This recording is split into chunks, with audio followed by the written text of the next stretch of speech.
Good morning, good afternoon, good evening, fellow Biafrans and every indigenous tribe in that Islamic state of Nigeria. Amnesty International said 8 years ago, between 12th and 14th December 2015, Nigerian army carried out mass slaughter of hundreds of men and children and women in Zaria and attempting to cover up the crime. This is what Amnesty said 8 years when Buhari and Tonkai, who was the chief of defense staff then. Amnesty International is headed by Issa Sanusi. He did not talk about it years back. Now he's not talking about it now. You can see the kind of cooperation between the Islamic State. The man who is the chairman of Amnesty International in Nigeria is a Fulani man. He has covered it for a long time and is now talking about it now. You can see what do you want him to do now? Another information is about the Biafran Liberation Army. They are doing wonders. Listen to Prime Minister Simon Ęxpøse. There is no amount of sabotage, blackmail that is going to make the Biafra Liberation phase to shiver. We have defeated the enemy and we continue to defeat them. I want you all to understand that what we are going to be doing now is going to be times 3 of what we have done in the past that has brought the evil entity called Nigeria to its knee. We will times it by 3. For us to succeed, making this particular times 3 of our effort, the impact, for the impact to be felt by the terrorist state, your cooperation is needed. For the impact to be felt heavily like an earthquake, your cooperation and the cooperation of entire Biafra people are needed.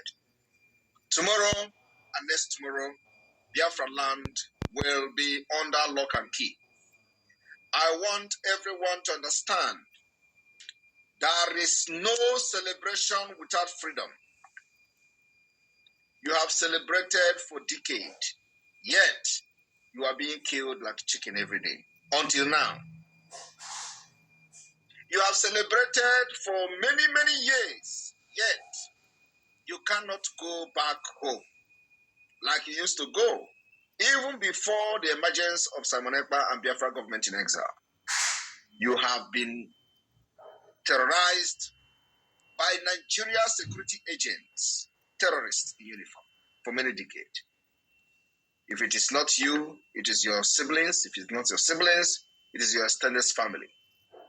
I remember one of our brother who went home from Germany a few years ago for Christmas. He was killed on his way to the airport.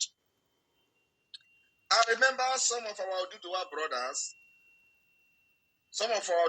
brothers who came back from the United States. They were murdered in their hotel room in Lagos. I remember also one of our brothers from Edo State who came for Christmas. He was kidnapped and killed by the Fulani terrorists. There are many of them, but I'm just mentioning prominent ones. Those ones that have affected their society positively. They were killed by either the Nigerian army or the terrorist Fulanis.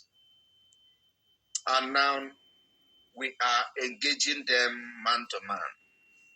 We are engaging them iron to iron, gun to gun, bullet to bullet, bomb to bomb, and whatever they bring, we will engage them with that. The reason why you must sit at home tomorrow, which continues for the second phase, is in protest for the Islamic status of Nigeria without your consent. 2,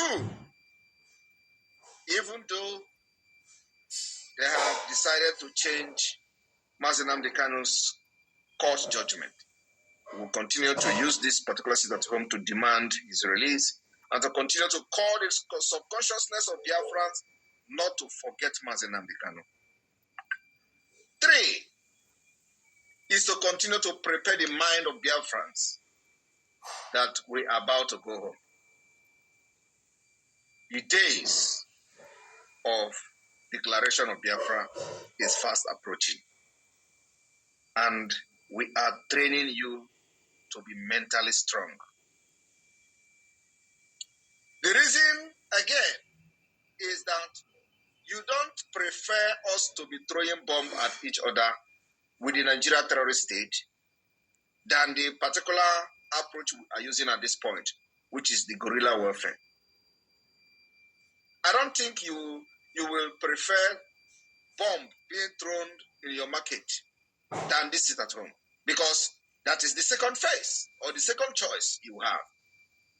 If you would prefer us to go into conventional war because we are ready for anything, if that is what you expect us to do, then we'll go into conventional war. You will not even have a place to go to do business, not to talk of sit at home. But because we have considered that is not an option at this point, until it becomes the only option. But for now, we will not give Nigeria a chance to engage us in conventional warfare, because we have thought about it, thought about you, and that is what we have decided, that the only way to keep the spirit alive and to continue to make history, to prove to the world how serious and resolute you are to get your freedom, sit at home must continue. Every Monday, in addition to that, every now and then, whenever the opportunity calls, or whenever there is need for us to have extra sit at home, just like this particular one that is coming, we are going to call for it. The reason why we are still at home tomorrow and next tomorrow is to protest Nigeria Islamic State status without the consent of Christians, without the consent of Biafrans, without the consent of other religious group. And because they have guns, they have weapons, and they have bullets, they have succeeded to manipulate their way into becoming officially Islamic State of Nigeria. And some idiot are there shouting about Christmas. What do you know about Christmas? What do you know about Christmas? I remember in those days when we were kids, we used to celebrate Christmas. We used to celebrate Christmas.